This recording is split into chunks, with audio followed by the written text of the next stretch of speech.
Okay, I'm gonna do this the best way I can. Listen, I got a sore throat.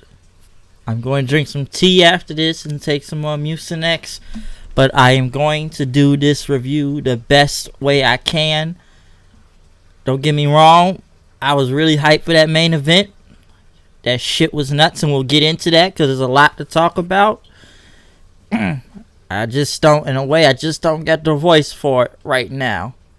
But I am going to do within my power to talk about this show tonight for Takeover. But yeah, number one, do not be surprised, and I know I sound like a broken record saying this, but do not be surprised if this show is better than SummerSlam tomorrow night. Please don't, because I don't think any of these takeovers will come to a surprise of anything of them being just off the wall crazy good. And then the next night, the main roster looking like crap half the time. And honestly, it's been a lot of, what the hell, there's still more wrestling to go this weekend out of Takeover tonight. But this was another great one tonight. Like I said, between that, SummerSlam tomorrow, and currently the G1, which I saw the Bay block earlier today. And there's more to come of that. There's still a lot of wrestling going on, but even Ring of Honor to an extent yesterday. But tonight, once again, NXT, they do it again. Takeover Toronto. And once again, it shows looking at what I saw tonight. Because we saw a lot of great on here. A little bit bad on some parts. I wouldn't even say bad, really. It gets hard to call any takeover bad, but mostly great matches. They always deliver. It's really nothing bad to say about them. But like I said, NXT Takeover Toronto, Ontario. What was it? The Scotiabank, the Scotty Bank Arena. Of course, you have Mauro Ranallo, Nigel McGuinness, and Beth Phoenix on commentary, which it wasn't bad commentary. I already questioned Beth Phoenix staying on commentary, so I'm not going to get into that much. But tonight, though, was really big as we did kick off the show, though, with the Street Profits. Once again, I always have a problem with the champions coming out first because I believe they're going to lose the titles when that happens, as they went against the Undisputed Era. I'm sure a lot of people were really thinking tonight that the Undisputed Era was going to walk out with all the gold tonight. And to be honest, in a way, I thought about that too. But no, not yet. And excuse me. What do I think about this tag match? Really good match, number one. I enjoyed it because I wasn't really kind of sure about this going into it. And in a way, I kind of really thought Undisputed Era was about to win this match. I feel like it got better in the second half, though. I did enjoy a lot of things. Montez Ford, once again, the motherfucker could fly like crazy out there. It's insane. I did like when he had a suplex. Suplex, a vicious suplex out of it. Right to the knee after that. That was crazy. I kind of liked it better when they kind of got to, like, the ending sequence of the match, because that's when everything just kind of went, like, batshit insane out of there, okay? Because Dawkins went for Bulldog, and then O'Reilly with like a lariat. Dawkins dodged though, gave a suplex hit after that, because Kyrie had a bit of choke, but Ford came in with a blockbuster, taking O'Reilly out. And then they try to start punching. They start punching each other in the ring. The back and forth punch thing, like the yay boo, so they went crazy with it. But pretty much it was Kyle O'Reilly and Montez Ford left. He pretty much threw O'Reilly outside. He bit the Undisputed Era guys with big top card helo. Dawkins had speared Fisher O'Reilly when they were in the ring. Montez Ford hit him with a frog splash for the win, beating Kyle O'Reilly to retain the tag champions. I even think O'Reilly was going to get pinned here, to be honest, because I believe is he from Canada, if I'm not mistaken? I think he is, or British Columbia. I'm not sure Kyle O'Reilly's from. I had to look that up, but I enjoyed this match. Personally, I actually thought Undisputed Era was going to win, though, because this was the warning signs to me, so I really kind of thought the Street Profits were going to lose, though. The champions come out first. B, we've been kind of seeing them on Raw lately, so I'm assuming they were about to move them up. That was kind of my next instinct about that. But I guess I was wrong then. Would I say this is probably the best match the Street Profits have kind of had up to this date, especially against the Undisputed Era? Yes, it was a very good match, and it was enjoyable. But I didn't really expect the Street Profits to retain, though. That's something I did not expect. I did not expect them to retain. But I did enjoy this match a lot, though. It was good. It was a good way to kick off the show. And, yeah, Street Profits, they still retain the Tag Team Championships. I was going to have an next Undisputed Era, but I did, like I said, I did like this match. So I guess we're going to still see the Street Profits on NXT and showing up on Raw, you know, just standing around making jokes with whoever's in the back while they hold the NXT titles. But I kind of really thought they were going to lose it tonight, to be honest. I didn't really kind of expect them to retain. But overall, a really good match with them. Next was Io Shirai and Candice LeRae. Once again, another really, really great match. And I'm sure everybody kind of saw who was going over, especially with Io Shirai being heel right now. This was great, okay? This was just, like, insane out there that these spots was just crazy, all right? Because, like, even with the bell even rang, they were already brawling in and outside of the ring. Shirai giving Candice LeRae a big suplex on the announce table outside, which just looked brutal at one point.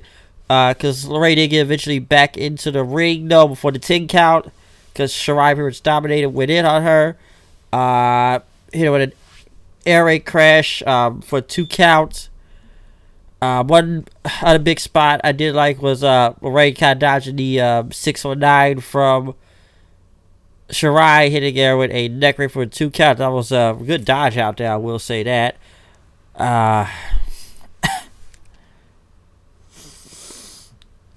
Excuse me. But I'm sorry, it's really got hard to talk right now. But like I said, this was crazy. Man,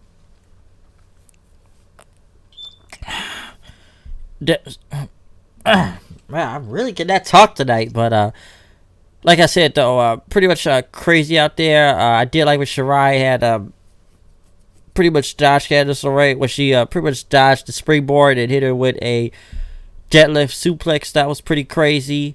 Shirai pretty much did like a meteor to the corner. That was pretty good. One of the biggest spots in this match was the standing C4 Spanish Fly as Io Shirai hit Candice LeRae from the top rope, might I add, too. That was like one of the biggest spots in the entire match. That was just crazy, okay? Fans chanted both, you know, both Shirai and Candice LeRae, which was pretty big. Pretty much after that crazy Spanish Fly for the 2 count then, Io Shirai hit Candice LeRae with the moonsault, but Candice LeRae kicked out. Io Shirai looked shocked when she kicked out of it. Shirai pretty much started punching the crap out of Candice LeRae until she hit her with the Koji clutch there, pretty much passing out. Candice LeRae picking up the win. So it was a really good match that I enjoyed. Pretty brutal also. It was I liked it a lot. But that standing C4 though, that was insane. That's something I did not really expect to happen. And I will say this match felt different because you actually saw 2 women's matches on this show. I will say that too, on the title match. And this felt different, okay? This match was different from the title match I'm going to get into later. But watching at least them having like a second women's match on this show tonight, something about it just like it was different. It wasn't a title match too. That's the thing. It was not a title match. This was just a regular match, and both Shirai and LeRae delivered out there, which made it very enjoyable and very great. That's like that's what you could add a positive to it, because usually we just see a title match, and of course we pretty much know who's gonna win right now is Shayna Baszler, and we'll get into that. But just watching this felt different, but you kind of knew Io Shirai was going over, especially the heel Io Shirai right now, and they're getting that over as big as possible. So a big win for her over Candice LeRae to make her, you know, just even more credible right now. So that was good. Before we got to the next match, though, Matt Riddle was pretty much yelling "bro" from the crowd as he got in the ring, and he wanted Killian Dane out there. He told like, "You face me face to face," because he tried to attack him again, like the other night on NXT, but Riddle wanted him right now. Dane to climb through the crowd. Both guys started brawling with each other as referees came out to celebrate them. separate them. I say celebrate, separate both of them.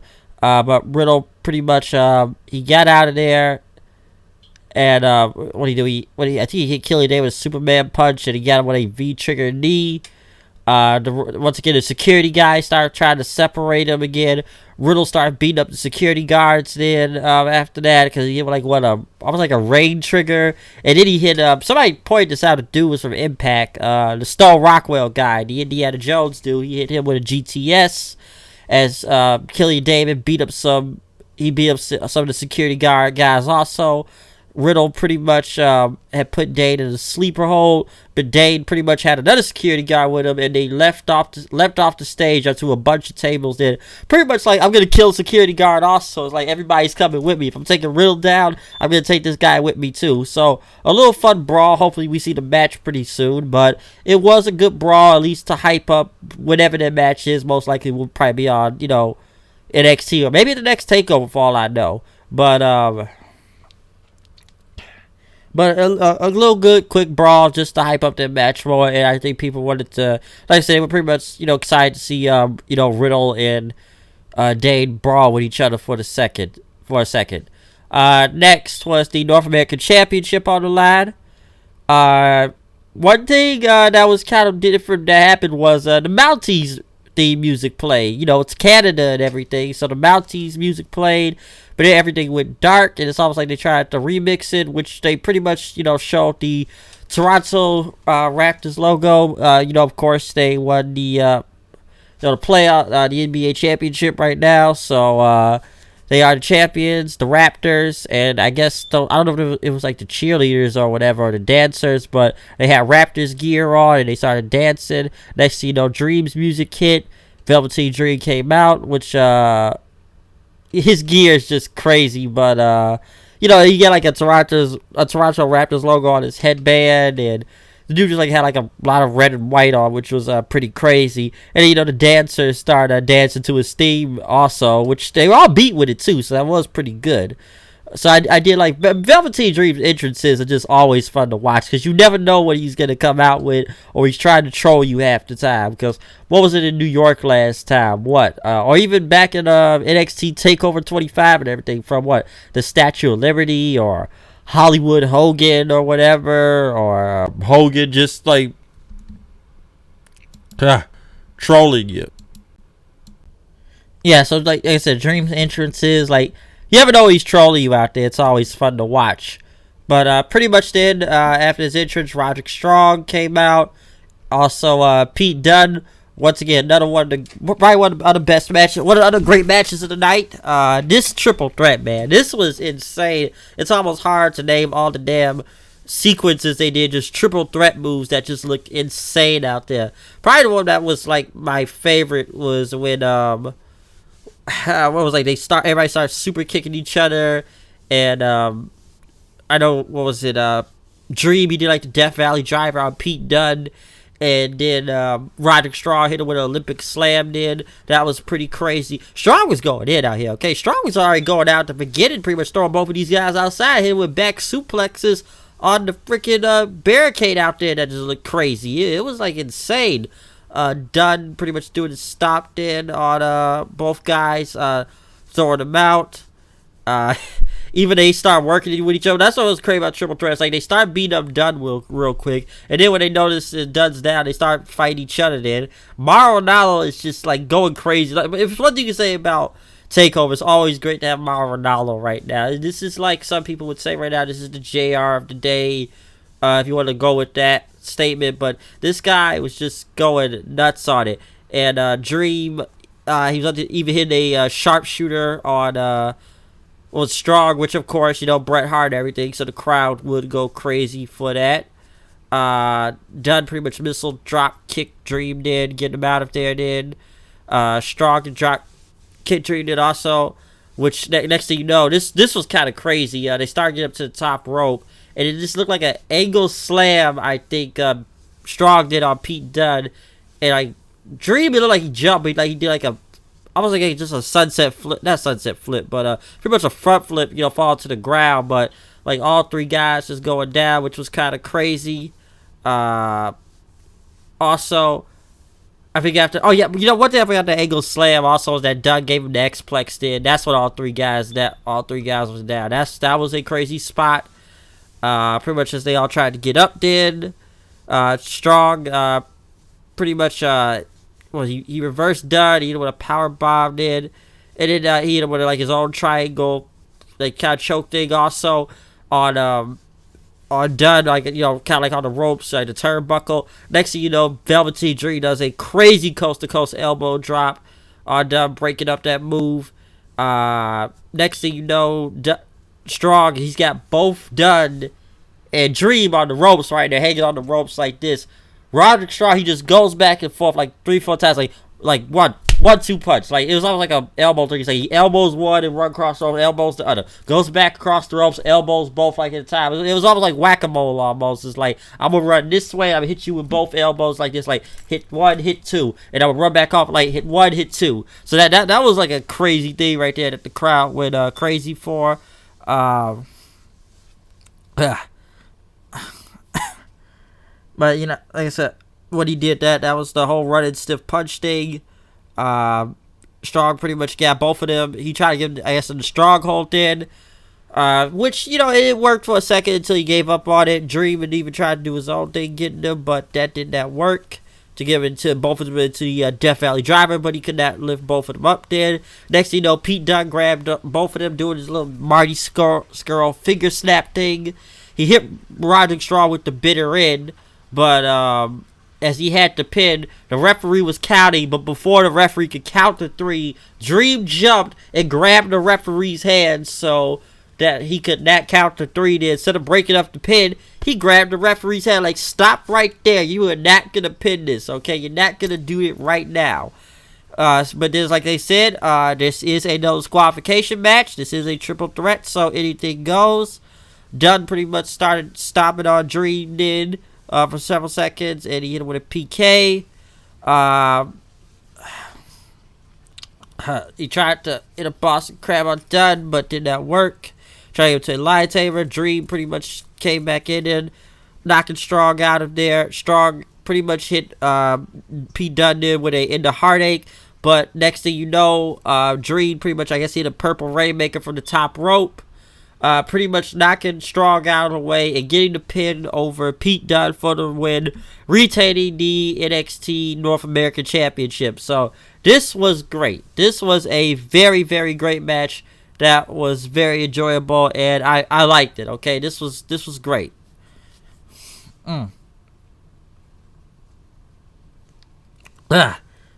This was great, and I liked it. Did I really think Dream was gonna lose the title? Not really. Not really and everything. I know people, like I said before, people thought the Undisputed Era was gonna walk out with a lot of gold, but I think after the tag team match, someone told me they all weren't gonna walk out with all the gold tonight. And I'm sure, like I said, a lot of people were disappointed in that. That was one thing that did surprise me. I didn't think Pete Dunne was going to be the one to get the pin. I thought they were just going to pin Strong. I didn't think Dunne would get pinned right here. I just assumed Strong would. But, you know, Dream retained it. I got no problem with that. So, you know, this title's still working for him right now. And this was a great match in general. I love this triple threat match. This was one of the great matches of the night, and it counts. But then next thing you know, we went into the Shayna Baszler versus Mia Yim match. They had a video package. Mia Yim came out. Pretty much her entrance had like a whole bunch of dudes that, you know, well, people that they had, you know, wearing all hoodies, all black with some bandanas on. I swear one of them was Matt Riddle. And I guess, you know, Riddle said she was bringing the streets to this match tonight. This match, this is where it fell off. This is where the show kind of fell off right here. And you could tell with the crowd, too. I didn't hate this match, per se, but it's not like they did bad out there, but it looked like people almost waited for it to end. And it just wasn't... This match either felt very slow, which it was just really going slow, all right? Like, it really was. Even when, you know, they were hitting the moves on each other, like, they were just moving in slow motion. I just thought a lot of things were clunky. Don't get me wrong, they had a couple big spots from there, like the cold blue from the top rope. That was one of the big ones to at least, hype the crowd up. I know it was a lot of submission based and everything, but something about this wasn't clicking. I know people put a lot of this on Mia Yim tonight, because everyone said Baszler did great out there, but something with Mia Yim was not connected with the crowd or something. And, it did show with the crowd. It just... something about it just didn't like it looked like. And it's like they were watching the match, but it's almost like they weren't caring at the same time, too. All right?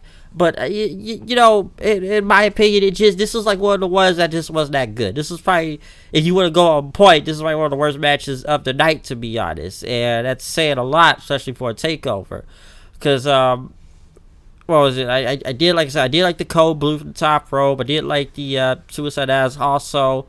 But when we kind of got to the, closer and closer to it, to the, ending of this match, I remember it was Yim had got, Baszler to a tarantula or something, after Baszler crashed to the corner, and, after the whole cold blue thing and stuff, Yim tried to, hit him with it was like a running knee, but, pretty much Baszler caught with the Carfu clutch. Yim got out of there. Yim did the whole elbow stomp thing, but Baszler blocked it. Pretty much, tried to get the Carfu clutch again, but Yim got out of it then and tried to take out Baszler from a shoulder injury. But Baszler got him with like a head scissors triangle. Not that cold silencing that Carmella does, I believe, but pretty much submitted her, and Yim tapped out. And it was just like that. I was kind of like, that was it. Me and my friend on Snapchat like, that's it. I guess that was that. That was it. I feel like this match should get out to almost like the first or second gear. That was the problem where I felt with this match. It's almost like they were still somewhat in the first gear of this, that you were almost waiting for it to get to the second gear of it and everything. Like I said, they put out some good spots here and there, but it just felt very slow, very clunky, and it just looked like a lot of things weren't really going as it was supposed to. And I think that's what just kind of made it stand out kind of badly. I don't know who's really more to blame here in that, but, to what I'm seeing comments on Twitter, people mostly blaming Mia Yim, just saying something's not connected or the girl is not over. It looks like. And I like Mia Yim, too. I've watched for a few, years now, even ever since TNA and stuff. I think she's great. But something about this match tonight, something about it just wasn't clicking. I don't know what it was, but it just didn't click. And the finish just felt very anticlimactic. I didn't really think she was going to tap right there. I didn't really think that, but she did tap. So it was just very anticlimactic. That's what I thought about this whole match. This is where it just kind of went down for people right here, though. But as we got to the main event, then Adam Cole versus Johnny Gargano in a best of 3 falls match, or I like to call it a 3 stages of hell, or whatever you want to call this from here, in my opinion. Because of course the first match would be a regular match, the second one would be a street fight, and the third one would be a weapons cage match, or as I like to call it from TNA, the lethal lockdown match. Because we first start off with a wrestling match. Johnny Gargano once again having the Marvel-inspired gear. This time he was Wolverine for the X-Men, and I loved it, so that was cool to see. But we started off with a wrestling match, and this was great, okay? And let me tell you one thing here. You are going to see a lot of Canadian Destroyers in this match. A lot of them. And like I said, I enjoyed the first part of the match. Very pro Adam Cole crowd here, I will say that. And like I said, this was just a great match in the first. This is the first match, and we already got a great match, okay? This is the first one, and it was insane. Because like I said, Cole was just trying to hit that, the Panama Sunrise and everything, but could not get it, because Gargano kept dodging it.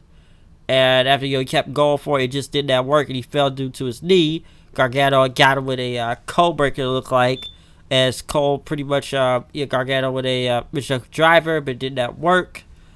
They start punching each other back and forth until they took each other down with clotheslines. Then, like I said, there was a lot in the first round of this match that was crazy. That I didn't even know who was gonna win. From Cole and Gargano with a Ushigoroshi, and Gargano hit him with a slingshot DDT was insane. But pretty much as a chair got involved at one point because Cole kept arguing with the referee. He brought it in there. The referee took it away from him and everything. And this is what I thought was the funniest thing right here in the first round of this match. Because Cole's got the chair, right?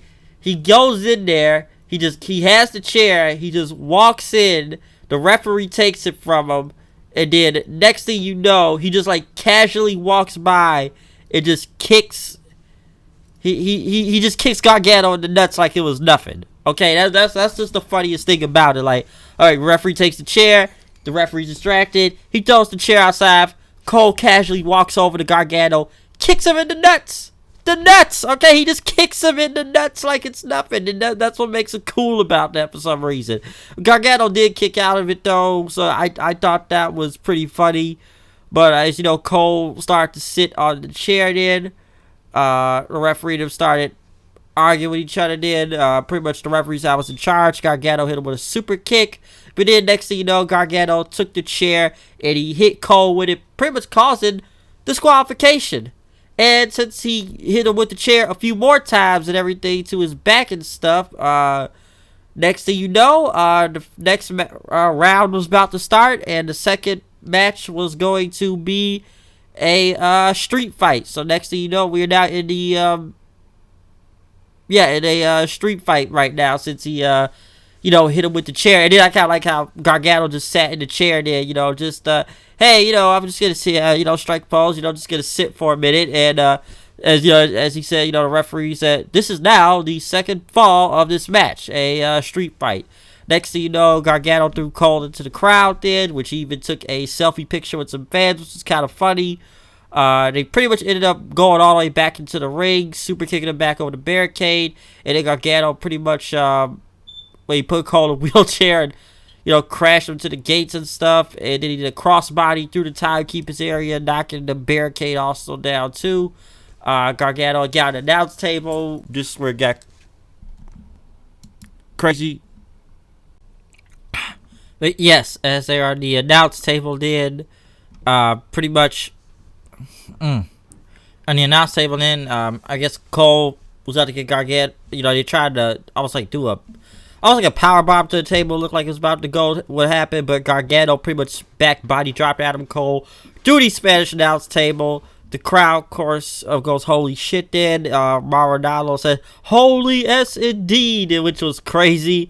Gargano, like I said, he brought another table into the ring then. Fans started chanting, Johnny Tables, Johnny Tables. Cole got into the ring though, pretty much hitting Gargano with a shiny wizard. He hit him with a Ushigoroshi on a steel chair there, which looked brutal. Cole did pretty much hit Gargano with a kicked it after that.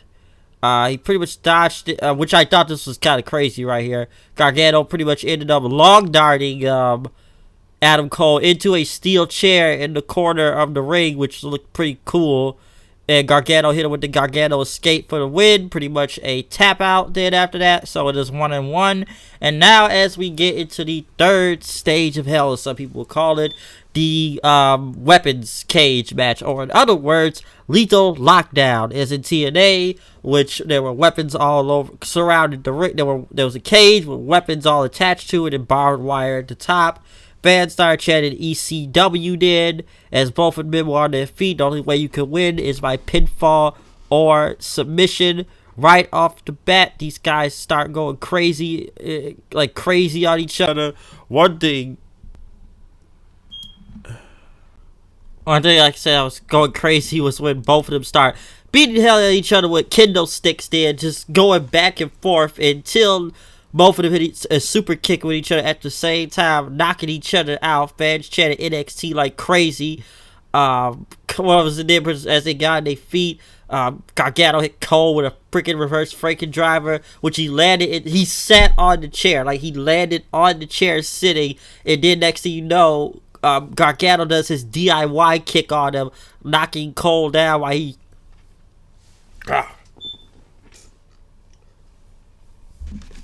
Okay. Yeah, I gotta get that cold out. But like I said, pretty much the DIY super kicked in. Gargano He had set up the table then. Pretty much then after that, Cole pretty much took it out with 2 chair shots to the back then.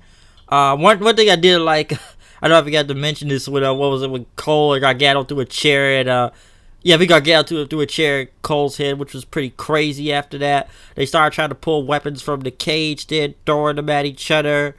Gargano did pretty much like a suplex, like he was about to go through the chairs in, which was insane, but he got a fire extinguisher, sprayed at Adam Cole's face, and then hit him with a tornado DDT on the 2 chairs that were set up right there, which looked a little bit more painful because Cole looked like his head landed on the top part of the chair. It didn't land on the steel metal parts that you usually go through at the bottom. You just hit the butt head of the chair head first almost, which looked very brutal looking. I will say that because like his face just hit it, but he was okay after that.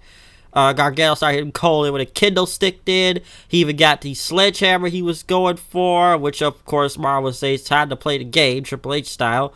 Gargano then pretty much Bob Cole off the top rope, which was insane. Gargano got the sledgehammer, but Cole had got him with 2 super kicks then after that, and even threw a ladder at him, which Gargano dodged and everything. Cole hit Gargano then with the Canadian Destroyer or the Panama Sunrise, which just, like I said, you're going to see a lot of these there was just a lot of Canadian Destroyers, okay? That's what I can really say from this. Lots of them. He hit him with one, and then he set up the ladder then, and then hit him with another Panama Sunrise from the top of the ladder, which went for another 2 count. As they said, Gargano was that human on commentary. Cole pretty much Gargano with the kendo stick then, tried to go for the last shot, but pretty much Gargano collapsed to the ground then after that. Cole set him up to give him the Shining Wizard, but Gargano pretty much had the kendo stick, trying to put him in the STO. Cole bit Gargano's hand to get out of it then, so dodged the submission hold. He pretty much started holding his ribs then because Gargano kicked him in the ribs. He was just on the ground then after that. And like I said, this match was nearly an hour. Let me say that too. And next thing you know, they got another table then, which was pretty much down, pretty much set up there. Both tables kind of set next together.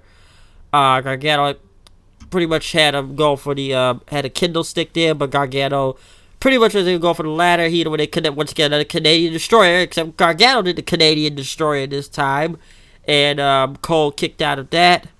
Gargano pretty much had a pliers, I think it was, or something, but it looked like he took it off and he went to cut some of the barbed wire. Cole starts climbing at the top of the cage, and this is the most dangerous thing happens. There's a table at the top of the cage. They're both standing on it, and the fans are chanting, "Please don't die, please don't die." They're both trying to, block each other from getting hit by the barbed wire. Both men fall from the top of the cage, and Mauro Ranallo just says, I said motherfucker, but he said, holy, what did he say? Mama, holy effing Mia, or whatever. Both guys just fall nearly 20 feet off the top of the cage onto the tables, even though they only went through one table. But they go through the table, and Cole, he hit the ground even harder, but, they go through the table. Both guys are down. Fans are just saying, holy shit, did after that. But somehow, some way, Cole put his hand on top of Gargano to win the match, winning this 2 out of 3 falls or 3 stages of hell, whatever you want to call it, everything. But he got the final fall to retain the NXT Championship. The rest of the Undisputed Era came out to help Adam Cole to his feet to the top of the ramp then as he held up the title. And that was the end of the show. So this match was incredibly insane. This was a war. This was a battle. This was 2 guys beating the living dog crap out of each other that you could not even know who was going to get up next. From Canadian Destroyers to throwing chairs at each other to going through announce tables to going through regular tables to kendo sticks, to falling off 20 feet off the top of a freaking cage that had barbed wire on it, and just nearly killing each other. Somehow, some way, one of them were able to walk out, and they put on basically pretty much the best entire match of this night. So there is literally no doubt about that. So we don't even need to question any of that type of stuff, okay? But this was crazy, okay? Like I said, 3 stages of hell, whatever. You know, I like to see some blood here and there nowadays, but did you really need blood for this? One thing I'll give NXT, one thing, you know, that I mean, you know, they found a way to make these hardcore matches work without blood sometimes and bleed all over the place. The only blood you probably saw was on Cole's back a little. That's it. But this was a crazy insanity match. Overall, this was just a very good show in general. From the main event to the tag title match to the triple threat match, which I would say was the second best of the night. The Io Shirai and Candice LeRae match. The only thing I did not really like on this show was the Shayna Baszler and Mia Yim for the NXT Women's title match. Everything else was pretty much basically great. Best thing, but I'm sure anybody can agree, was the main event itself, okay? That's all I can really say from that. But overall, a very fun show and a very fun night of NXT. And like I said, was there any doubt? You can never doubt this, okay? You don't doubt TakeOver. Just don't doubt it. You can't, okay? It really is. So overall, great show. I know people really thought Undisputed Era still going to walk out on the gold, but hey, Cole was the one to retain. I didn't really think Cole was going to lose the title. Just, I know a lot of Undisputed Era lost, but I did expect at least, you know, Cole to still retain the championship. So I did enjoy that. So overall, fun show, fun night. SummerSlam should be really careful tomorrow because you don't even know what they will basically, if they have anything really on here. I don't even know what they got at this point. But can they even compete with tonight? My opinion, not really. But I guess we will see. But like I told you before, you know, don't be surprised if TakeOver's better. Don't be surprised, because this is usually happens. Hey, don't be surprised the G1 is better than SummerSlam, okay? Come on, I still gotta go watch that later on tonight if I got the strip to. If not, I'll watch it early in the morning, because I gotta watch the end of B Block. So, there's a lot more wrestling going on, okay? A lot more wrestling going on. So, it doesn't stop right now. It's still a lot. But right now, I'm going to get some tea and some Mucinex. Somehow, I'm able to do this review with the voice I have right now, but I'm able to do it. But overall, I'm out of here. I'll see you guys later. Comment, subscribe. Tell me what you thought about NXT Takeover Toronto tonight. Got it? So, other than that, out of here. See you guys later. Peace.